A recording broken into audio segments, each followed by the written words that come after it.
White Nights by Fyodor Dostoyevsky. This is just short of 74 pages long, but it is an absolute emotional juggernaut. Our tale begins with a young and nameless man living in St. Petersburg who has a wealthy fantasy life, but not much else. He has no real friends or connections, and he spends a good deal of his time wandering the city streets lost in his own world. But we can tell that despite the occasional bouts of euphoria he experiences, that this life has more or less lost its luster for him. This all changes when one evening our protagonist meets a young woman named Nastenka. They end up rather quickly forming a very intense bond built around their mutual loneliness. However, Nastenka very early on establishes a boundary to their friendship where she makes the protagonist promise not to fall in love with her, as her heart belongs to another man whom she made a promise to a year prior and is eagerly awaiting his return. But our main character is so strongly taken by Nastenka's kindness and her being the only person he's ever built an emotional attachment with that he does break his promise. Now, I did some research into people's takes on this story, and they range all over the map. Some describe it as this beautiful, tragic romance, while others decry it as Dostoyevsky's sad boy lament on how the nice guy will always finish last. I've even seen the dreaded I word lobbed towards our doomed character once or twice. And I want to say right now that I firmly disagree with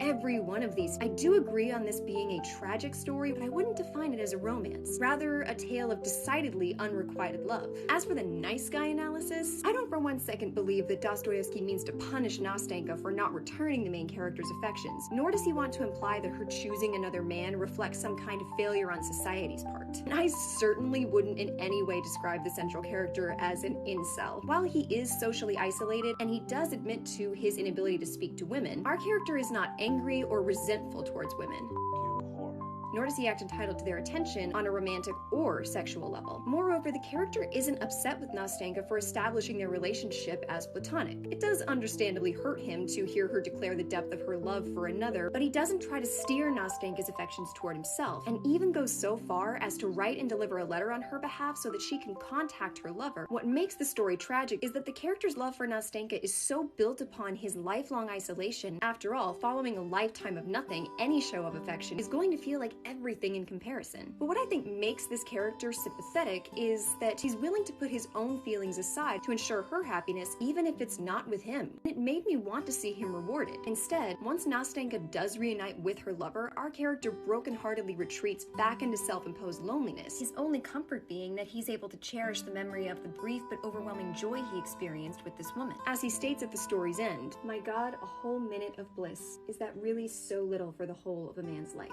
This is a harrowing, heartbreaking story that really makes you reflect on the dangers of imagining rather than living life, and that while we may not always succeed in achieving happiness, the moments that we do are worth cherishing, no matter how brief or fleeting they may be.